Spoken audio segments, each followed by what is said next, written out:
On news tonight, Governor Aminu Bello Masari inspects rehabilitation of GDSS Kohar Sauri. Two-day national capacity building training on international public sector accounting standard offense in Katsina. Katsina State Television distributes greens to staff as Ramadan gifts.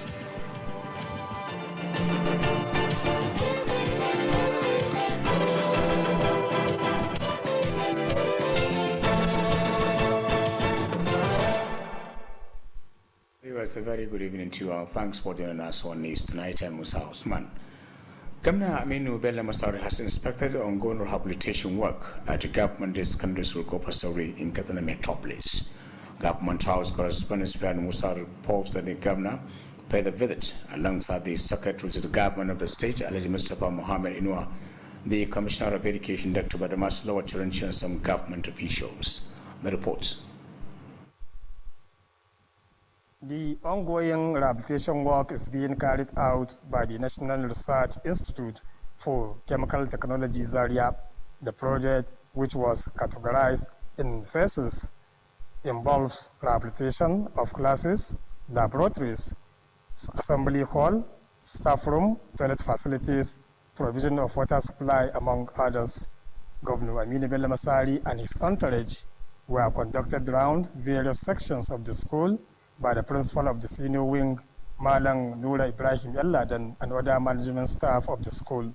The principal of the senior section, Malang Nura Ibrahim Elladan, said some classes, toilet facilities, and other structures have been completed in the phase 1, while other rehabilitation works in the phase 2 of the project were ongoing. He informed the governor that the senior section has total number of 3,700 students with 19 classrooms, while the junior wing of the school has 3,075 students with 20 classrooms. The principal maintained that inadequate classrooms was among the major challenges facing the school, and this necessitated the school to run lessons in the morning and afternoon sessions. He appealed to the state government to reconstruct the eastern and southern part of the school fence, which collapsed some times ago, to enhance security in the state. During the inspection visit, Governor Aminu Bello Masari was opportune to interact with some students, where he observed the congestions of students in the classrooms and directed the management of the school to devise ways of decongesting the students before the completion of the project. While inspecting the works, Governor Aminu Bello Masari expressed satisfaction on what he saw on the ground and called those handling the work to maintain the tempo. He equally charged the teachers and students of the school to strictly adhere to all COVID-19 protocols. The ongoing rehabilitation work will add value to the school and provide good atmosphere of teaching and learning in the school. From Government House, Katsina, Safian Musa Tidingia reporting. The Special Advisor on Urban Semi-Urban Water Supply, Alhaji Abdul Habud, has inspected the Ankara Semi-Urban Water Supply Scheme vandalized by some unpatriotic people in the area. On tours, correspondent Suleiman Taniu Marafa reports that the Special Advisor was accompanied to the inspection by some directors of the department. The reports. The Special Advisor Alhaji Abda Abu Dankum said the visit was meant to ascertain the level of damage made by the scheme, with a view to identify ways on how government could intervene. Alhaji Abda Abu Dankum stated that at the submersible pump stations at the fleets were stolen, a situation which makes the people to face shortage of water supply in the area. Other facilities stolen include a transformer provided at the place and the generator Meccano model. The Special Advisor noted that a fire outbreak which occurred at the area has also burned some properties at the scheme. Alhaji Abda Abu Dankum, who expressed concerns over the situation and assured that the government could intervene in reviving the scheme for the benefit of the people of the area. He used the opportunity to call on people of the state not to relent on protecting projects put in place for the betterment of the people. and also to avoid vandalizations. In a remark, the Director Semi-Urban Water Project of the department, Alhaji Abdullahi Ahmad, said submersible farms were stolen at the scheme.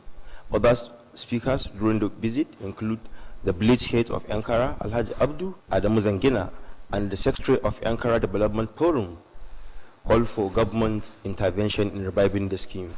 They are sure to protect the project against vandalizations of its rehabilitations. Suleiman Tani Marafa reporting from Funtua Zone.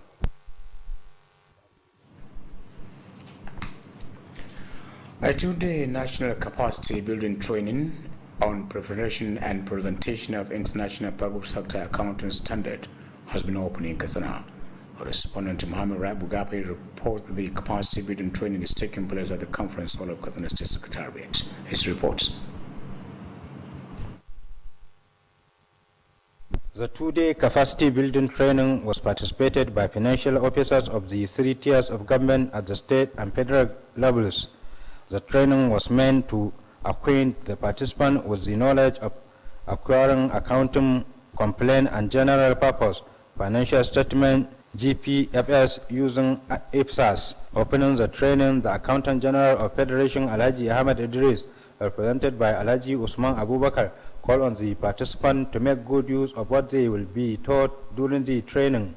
Alhaji Ahmed Idris restated the determination of his office to ensure prudent management of funds by financial officers of the three tiers of government. The Accountant General of Katsina State, Alhaji Malik Anas, represented by the Deputy Accountant General Alhaji Sanalol Madawaki, added that the training was meant to ensure effective use of the IPSAS by the participant for prudent management of public funds. Alhaji Malik Anas enjoined the participant to practically apply what they have been taught to improve their basic knowledge to enable the government to achieve the set objectives. In their separate remark, the representatives of Commissioner Budget and Economic Planning Alhaji Faruk Lal Jobi and that of Local Government and Chieftaincy Affairs Alhaji Umar Gojogojo described the training as timely considering the global technological advancement. They equally chaired the participants to extend the knowledge acquired to others, staff who are not opportune to participate in the training. That ends the report. Katsina State Urban and Regional Planning Board has demolished 3 illegally erected shops at Gopra Indaka Junction in Katsina Metropolis. The illegally constructed shops were demolished by the staff of the board led by Chief Town Planning Officer Umar Ali. Correspondent Ami Mukhtari Entaba completes the story. The 3 illegally constructed shops were demolished following the expression of demolition notice served to the owner by the Urban and Regional Planning Board. Before the demolition of the shops, the owner was served with ejection and demolition notice, but refused to abide by the directive. According to the in charge of the exercise, TPL Umar Ali, the board had intended to demolish the shops last month, but granted more time to the owner to vacate the place. TPL Umar Ali said despite the time added to him, he refused to eject from the place or contact the board for further inquiry.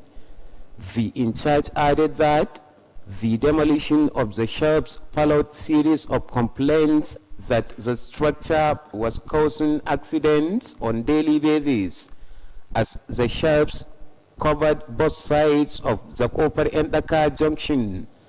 He said the demolition of the shops was based on provision of the law. TPL Umar Ali said the board will not hesitate to demolish any structure illegally erected by any person in the state.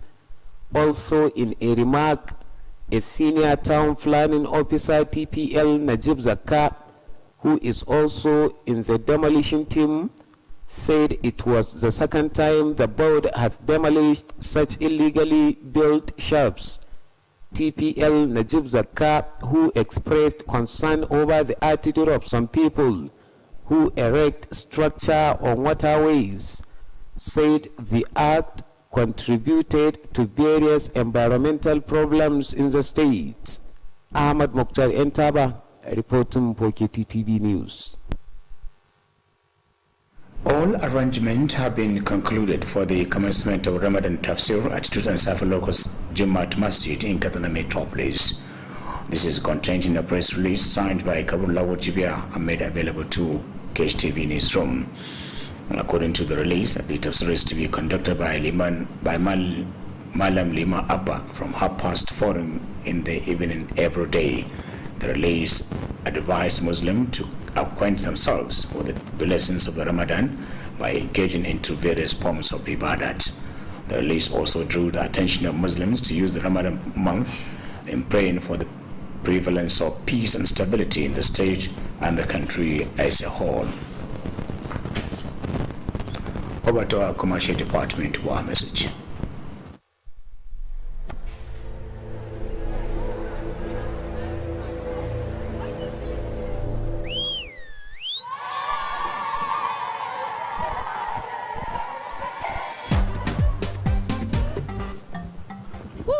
Samu.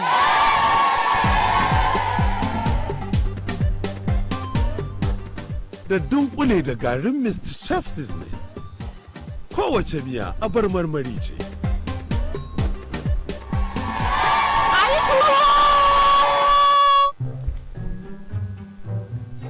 Ni ce ta farko.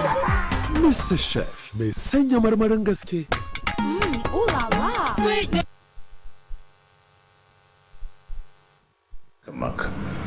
Kaduna State House of Assembly Chapter Parliamentary Staff Association of Nigeria has distributed 60 bags of assorted grains to its members as Ramadan gesture. The Speaker of the House, Alekta Musa Megari, launched the distribution at the premises of the Assembly. Legislative correspondent Suleiman Gamako Parbai has details of the report. The Speaker, represented by the Chairman House Committee on Religious Affairs, Alhaji Mustapha Yusuf, described the gesture as a welcome development. Alhaji Tasu Musa Megari expressed optimism that the grains will assist the members to observe Ramadan fast with relative ease. He urged the members to use the period of Ramadan in praying for peaceful coexistence and economic development of the state and the country at large. The chairman of the association, Kamar Lawal Faras, says the gesture was first of its kind to be enjoyed by the staff of the State Assembly. Kamar Lawal Faras said the association, which was 1 year old in Katsina, was determined to promote the welfare of its members. He called for more support and cooperation of the members for more development. The clerk to the House, Alhaji Yusuf Jibrin Abdullahi, represented by the Director, Administration and Supply, Alhaji Isa Maman, commended the association and urged members to remain dedicated to duty. On behalf of the benefiting members, the Director, Finance, Alhaji Siraja Umar Doki, expressed gratitude over the gesture and assured of continued support to the leadership of the association. From Katsina State House of Assembly, Suleiman Gambako Parbai reporting. The management of Katsina State Television has distributed millet and sugar to the staff of the station as Ramadan gesture. The committee set up by the management distributed the millet and the sugar to the staff.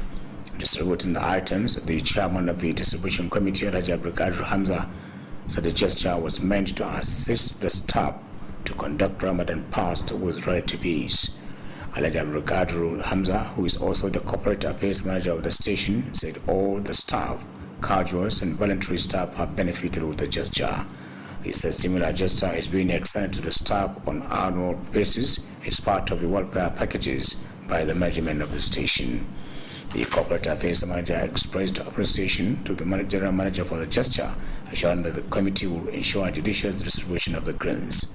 On behalf of the staff, Suleiman Gambako Rubai and Abubakar Mahmuda expressed gratitude to the station for providing the items. They assured to remain dedicated to their duties for the development of the station. In the later development, Katsina State Television Chapel of the Radio and Television Theatre Art Workers Union has distributed rice to its members as Ramadan gift.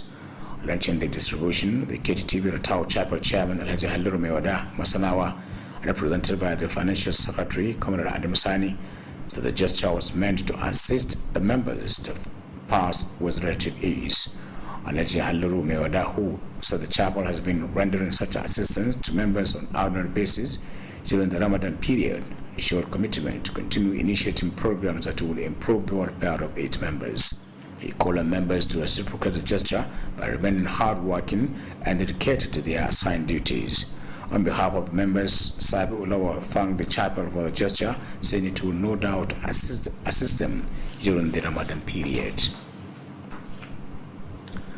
Whilst the individuals in particular local government have been called upon to be assisting orphans and less privileged within their communities, not only during the month of Ramadan, the call was made by the chairperson initiative for Muslim women of Batagrawa, Malama Magaji Garba, during the distribution of the commodities to orphans and less privileged at Andagora town. Malama Magaji Garba says such assistance will put smiles on the faces of orphans and less privileged, as well as enable them to feel a sense of belonging. She said over 350,000 naira was spent for the procurement of the items distributed at the occasion, to include bundles of wrappers, yards, brocades, and assorted grains such as rice, millet, corn, and maize.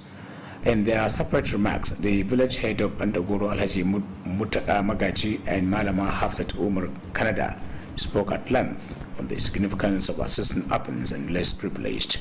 On behalf of the beneficiaries, Shamsudau and Malama Hawa Umar expressed delight over the gesture and prayed Allah to reward them abundantly. In preparation for Ramadan past, the Nigeria Union of Local Government Employees and Medical Health Workers in Mani local government have distributed 43 bags of sugar to their members. The gesture is part of the union's effort to assist their members to observe their Ramadan fast with ease. The local government said, the local government head of administration Hajim Al-Mustafa Idris Musa, represented by the local government director of health Alhaji Rahman Awal, urged the beneficiaries to reciprocate the gesture by dedicating themselves to their duties. Alhaji Mustafa Musa commended the two unions for the gesture, which he said will encourage the workers to be more productive. The local government chairman of the Nigeria Union of Local Government Employees, Malam Zaharaddin Usman, explained that 480 staff benefited with the gesture. He assured the commitment of the beneficiaries to work for the development of the local government and the state in general. A cross-section of the beneficiaries commended the union for the gesture. With that, you conclude news tonight for my news desk. Thanks for watching and stay tuned.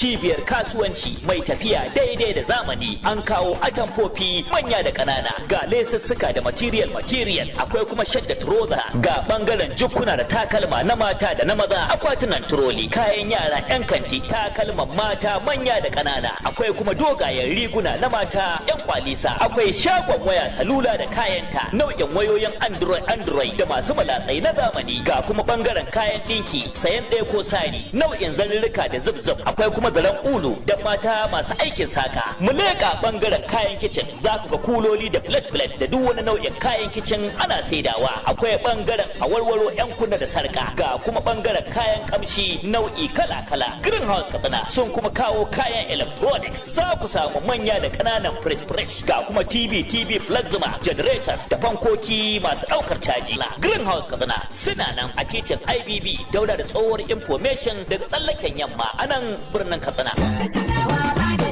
Kamfanin nan almusai bencin zanje kwasar gara basa. Kamfanin da ya zarce dukkan sauragun sauki da albarka. Alamun ci gaba yakan fara ne daga ɗaukan matakan kwarai. Al-Musik Ventures, kamfanin sauki da rangwame na Alhaji Musa Ibrahim Captain. Muna muku albishir da cewa mun tanar muku da kayayyakin masarufi iri daban-daban don masu buƙatar saye kaɗan ko tsari. Waɗanda suka hada da shinkafa irin tamu gida mai suna Jamila. Da ta kamfanin Aldusa, muna da fulawa iri daban-daban, sukari na buhunna, gishiri saman bita, indomie, taliya da makaroni namu na gida. Al-Musik Ventures na sayar da nau'in dunkulen magi kala-kala, madara da sauran kayan shayi, complex, biskit na kwali, lemunan sha na roba da na kwali, sabulan wanki da na wanka masu kamshi da kwantar da zuciya. Al-Musik Ventures mun tare da muku da wurin aje ababen hawa wadatacce gami da matakan tsaro na musamman. Al-Musik Ventures na godiya ta musamman ga daukacin jama'a da suka zo wurin mu don sayan kaya da masu saida musu. Allah ya bar zumunci, amin. Kada ku manta, Al-Musik Ventures muna nan a sabon wurin mu na aje kayayyaki wato waya house. Idan kun shawo bayan gidan man dan tukura, tsohuwar yan katako akan hanyar ku ta zuwa Kobran Dorowa. Al-Musik Ventures muna maraba da kowa da kowa, sai kun zo.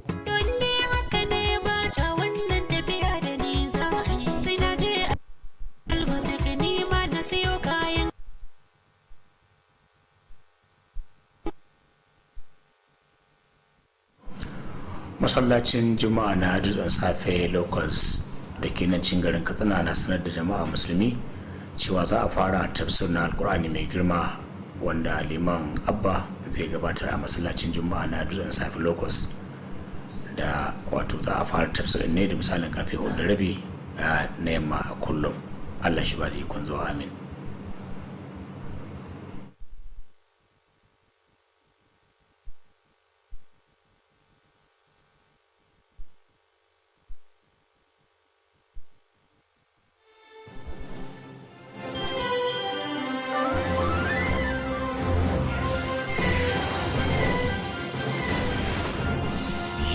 Watching Kttv, Katsina State Television.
Sunana injina a misali, kasance da gidan talabijin ta jihar Katsina don kallon shirye-shirye masu ƙayatarwa. Mu zauna lafiya, al'ummar Najeriya baki ɗaya. Kiran da muke mana jama'a mu zauna lafiya da juna. You are watching Kttv, Katsina State.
elected Zone A Secretary of the Nigerian Union of Journalists, Comrade Abdullahi Ismayamadi, has expressed appreciation to the union delegate and other stakeholders for their contributions towards the successful conduct of the conference.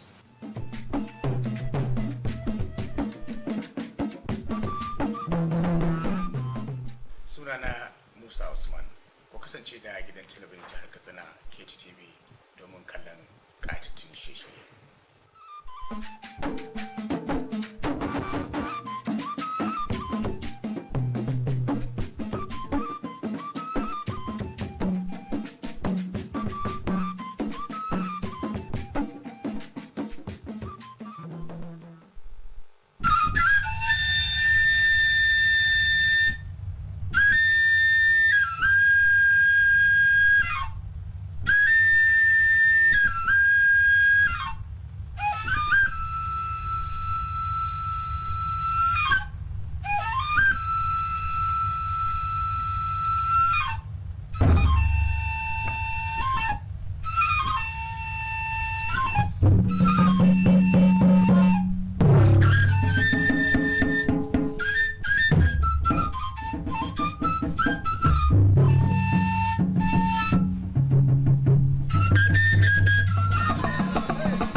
Shirye-shiryenmu sun inganta, masu kallo sun kasaita, ma'aikata kuma sun bunƙasa. Al'amarin baki ɗaya alhamdulillahi. Domin isar da sakonninku na ilmantarwa, faɗakarwa da nishaɗantarwa. Ina ma'aikatu da sassan gwamnati, 'yan siyasa, 'yan kasuwa, masana'antu da masu hannu da shuni. Ku tallata ƙoƙarinku, iyawarku, ƙwarewarku tare da sanarwa abin da za ku yi a tashar taku mai gamsarwa. Shirye-shiryenmu ingantattu na nan suna jiran tallafinku ko ɗaukar nauyi don isar da saƙo ga jama'ar jihar Katsina. Kttv, tasha mai gamsarwa.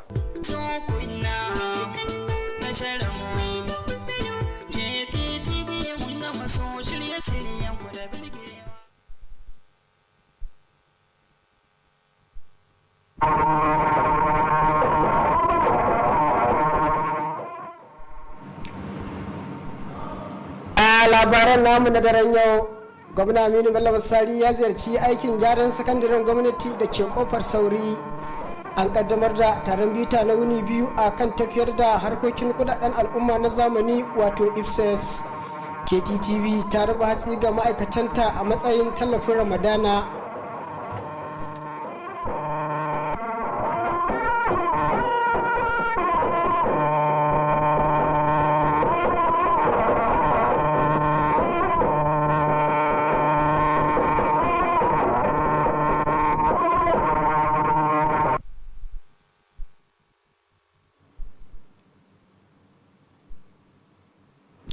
Jama'a masu kalamu a daidai wannan lokaci barkamu da dare ga kuma fasarar labarin namu a cikin harshen Hausa wanda ni Muhammadu Rabiu Gafai zan karantu. Gwamna Aminu Bello Masari ya ziyarci aikin gyaran makarantar sakandaren gwamnati da ke kofar Sauri a nan cikin birnin Katsina.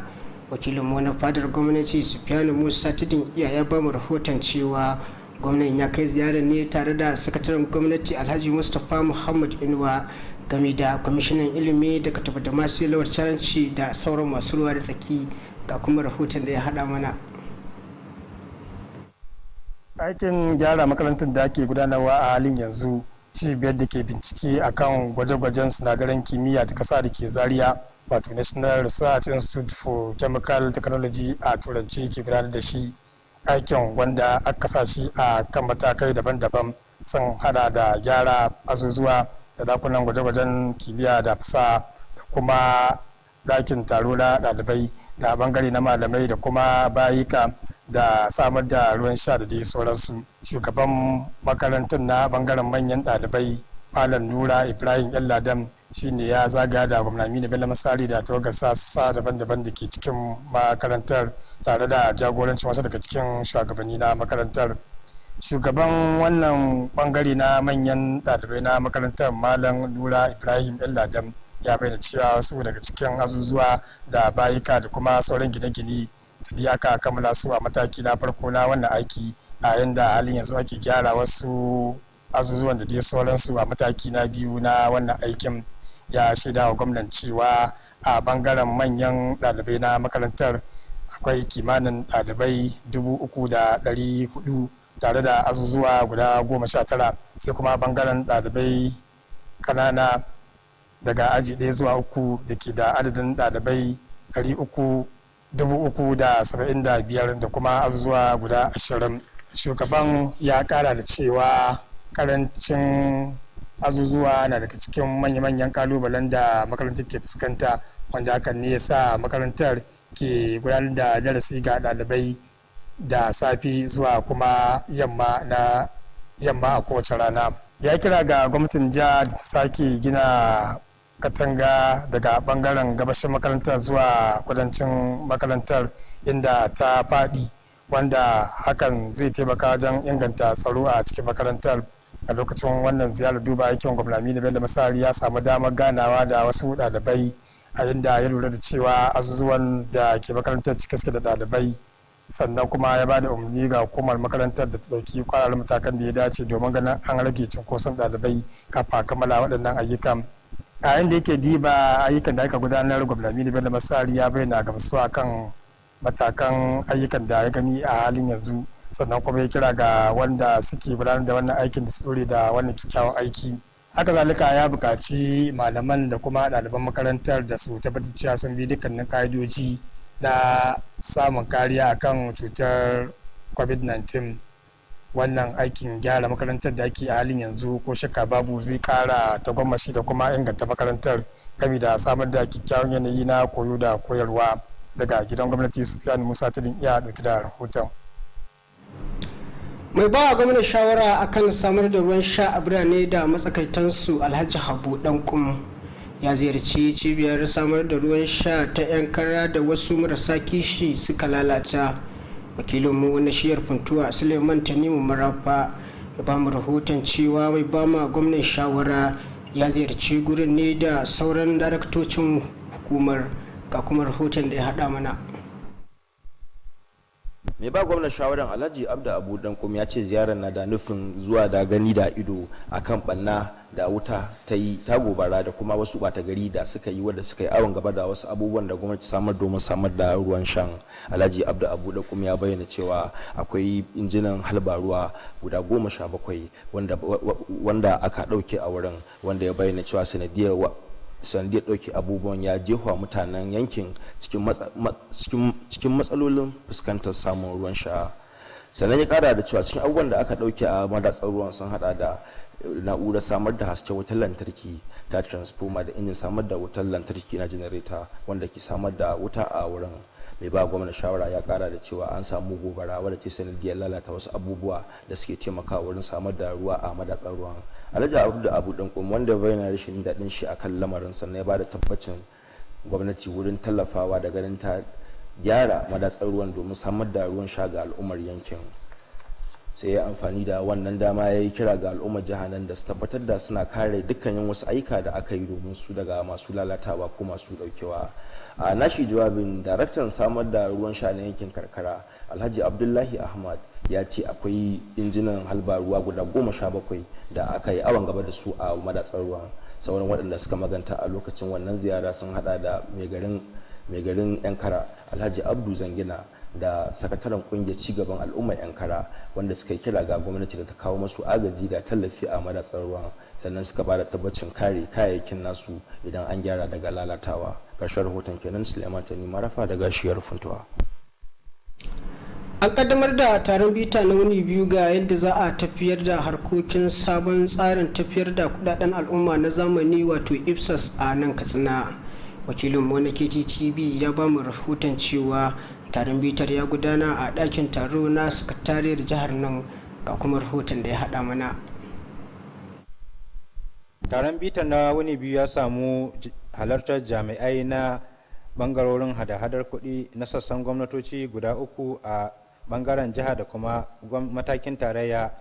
Taron yana da manufar samar ma mahalartan da ƙarin ilimi da za su inganta harkokin ayyukan da suka shafi batutuwan kuɗaɗe daidai da tsarin tafiyar da harkokin hada-hadar kuɗi na duniya wato IFSAS. Da yake buɗe taron akanta janar na ƙasa Alhaji Ahmad Idris, wanda Alhaji Usman Abubakar ya wakilta, ya kira ga mahalartan da su yi kyakkyawan amfani da abin da suka koya a lokacin taron. Alhaji Ahmad Idris ya jaddada himmatuwar ofishinsa na tabbatar da kyakkyawar kula da dukiyoyin al'umma ta hanyar wa'annan jami'ai na kula da harkokin hada-hadar kuɗi na gwamnatoci guda uku.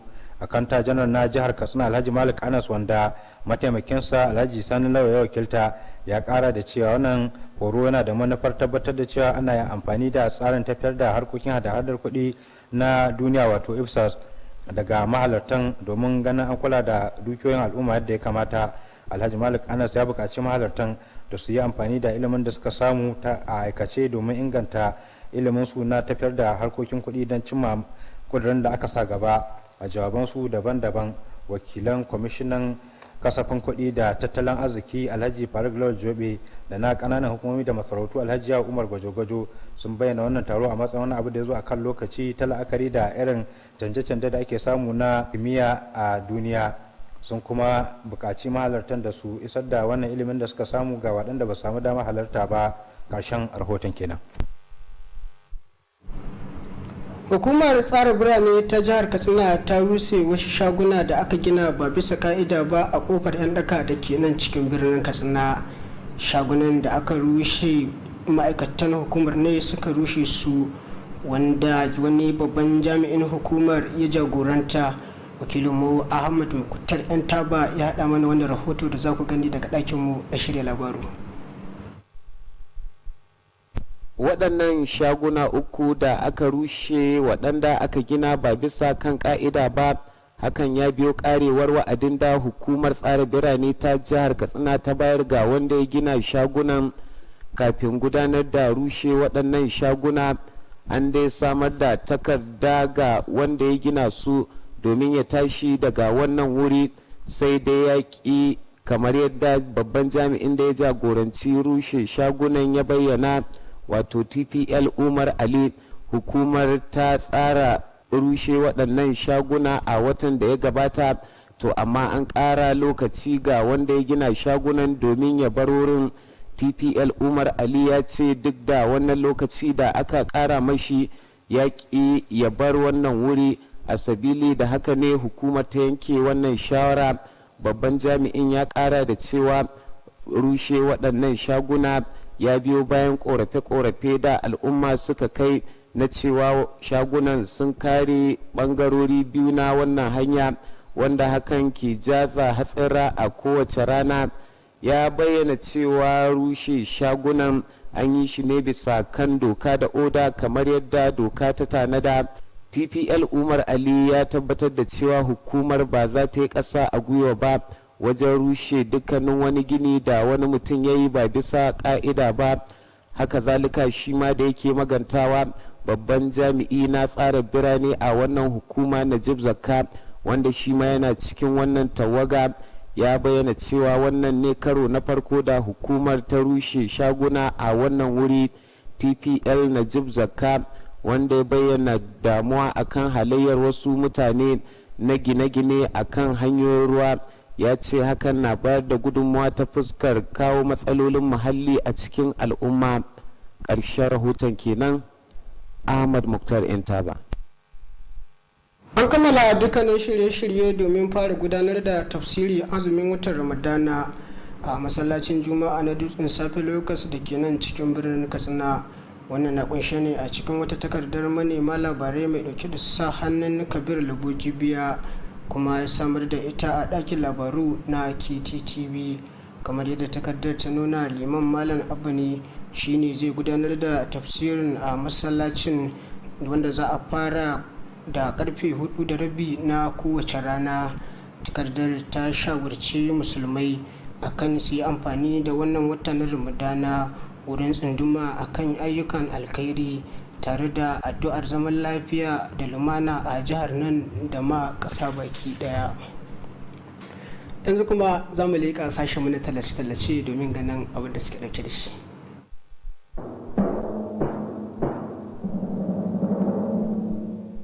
fatar da nake wa jihar Katsina, Allah ya kawo mata gwamna a jam'iyyar APC wanda zai yi abin da ma ni ban yi ba, in na iya yi 10.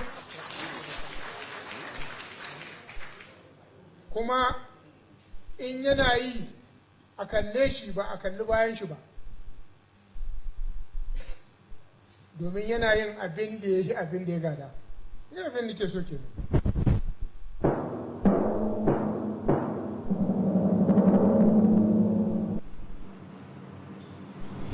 Barkamu da dawowa.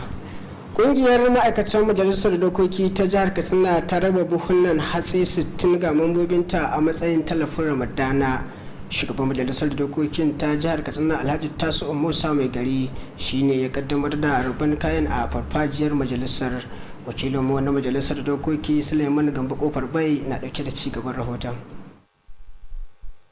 Shugaban majalisar wanda shugaban kwamitin majalisar na harkokin addini Alhaji Mustapha Yusuf ya wakilta ya bayyana karamcin a matsayin wani ci gaba da ake bukata. Alhaji Tasu Musa mai gari ya yi amanna cewa wannan hatsi zai taimakawa mambobin kungiyar su gudanar da azumin Ramadan a cikin sauki, ya kuma bukace su da su yi amfani da lokacin watan Ramadan wajen yin addu'ar dorewar zaman lafiya da lumana da kuma ci gaban tattalin arziki a jiha da kuma kasa baki daya. Shugaban kungiyar Kamal Lawal Faras ya ce wannan karamci shine na farko a ire-irensa da ma'aikatan majalisar dokoki na jihar Katsina suka samu. Kamal Lawal Faras ya ce kungiyar wadda shekarar ta ɗaya da kafuwa tana da azama ganin ta inganta walwalar mambobinta. Daga nan sai kira na ƙarin haɗin kai da goyon baya daga mambobi domin ƙara samun ci gaba. A kawun majalisa Alhaji Yusuf Jibrin Abdullahi wanda daraktan harkokin mulki Alhaji Isa Mamman ya wakilta ya yi ma kungiyar sannan ya bukaci mambobin da su da kasancewa masu sadaukarta ga aikinsu. A madadin waɗanda suka amfana, daraktan sashen harkokin kuɗi Alhaji Siraja Umar Doki ya bayyana godiya dangane da karamcin sannan ya bayar da tabbacin kyakkyawan amfani da shi da kuma goyon baya ga shugabancin kungiyar. Daga majalisar dokoki ta jihar Katsina, Suleiman Gambo Kofar Bai dauke da rahoton. Hukumar zartarwar gidan talabijin na Kttv ta raba gero da sukari ga ma'aikatanta a matsayin tallafin Ramadana. Kwamitin da hukumar zartarwar ta kafa ya kaddamar da rabon kayan ga waɗanda suka amfana. Shugaban kwamitin Alhaji Abdulkadir Hamza ya bayyana cewa karamcin na da nufin tallafawa ma'aikatan domin gudanar da azumin a cikin sauki. Alhaji Abdulkadir Hamza, wanda kuma shine jami'in hulɗa da jama'a na gidan talabijin din, ya bayyana cewa dukkanin ma'aikatan gidan talabijin din za su amfana da tallafin da ma ma'aikatan wucin gadi har ma waɗanda ke yi a kyauta.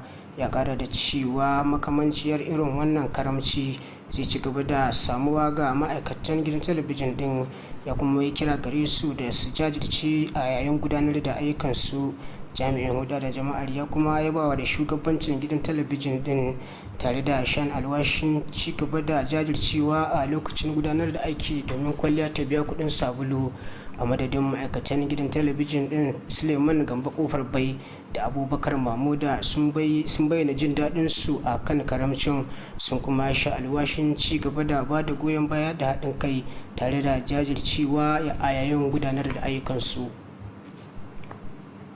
A wani labarin kuma makamancin wannan, kungiyar ma'aikatan gidan talabijin da rediyo masu wasan kwaikwayo da zane wato rattawu reshen gidan talabijin na jihar Katsina ta raba shinkafa ga mambobinta a matsayin tallafin Ramadana. Shugaban kungiyar da ya kaddamar da rarraba kayan, wanda sakataren ya wakilce shi wato Comrade Adamu Sani, ya bayyana rabon kayayyakin na da nufin tallafawa mambobin kungiyar domin gudanar da azumi a cikin sauki. Alhaji Halil Mai Wada, wanda shine shugaban kungiyar, ya bayyana irin waɗannan ayyukan alkhairi ga mambobin domin samun kokari a yayin gudanar da ayyukansu. Ya kuma sha alwashin ci gaba da bullo da shirye-shirye da ke da nufin tallafawa mambobin kungiyar da kuma bunƙasa rayuwarsu. Ya kuma kira ga mambobin kungiyar da su ƙara kaimi wajen gudanar da ayyukansu domin ci gaba. wani daga cikin mambobin kungiyar Sabi Muhammad ya yi godiya a kan kungiyar da kuma ta samar musu da kayayyakin masarufin tare da shan alwashin ci gaba da yin aiki tukuru domin kwalliya ta biya kudin sabulu.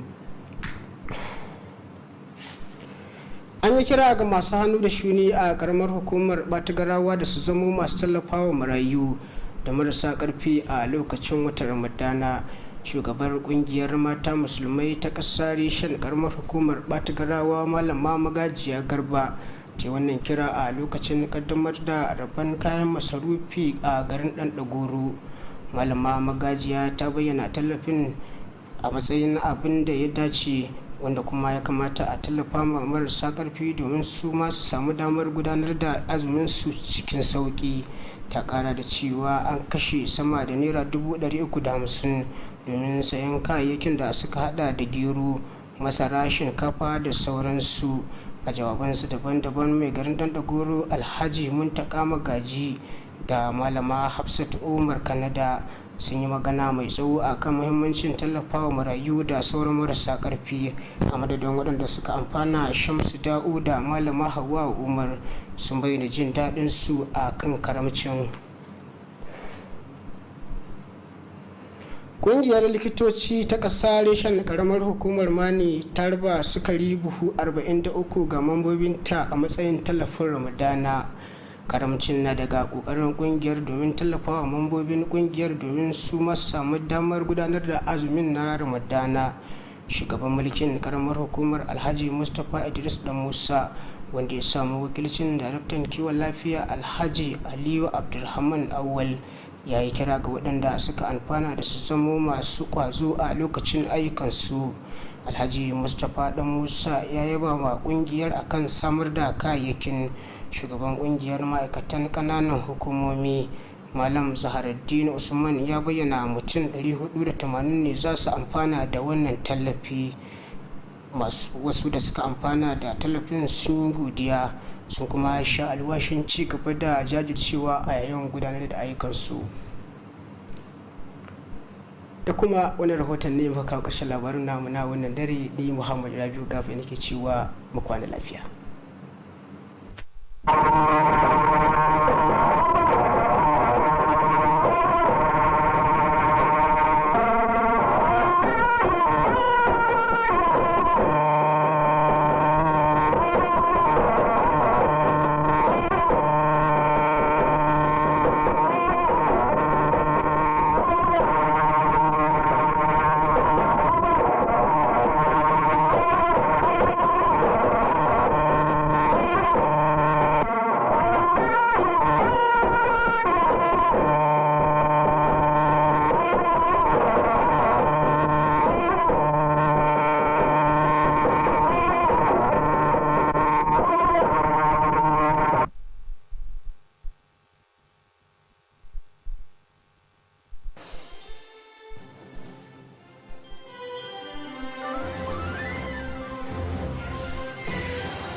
Watching Kttv, Katsina State Television.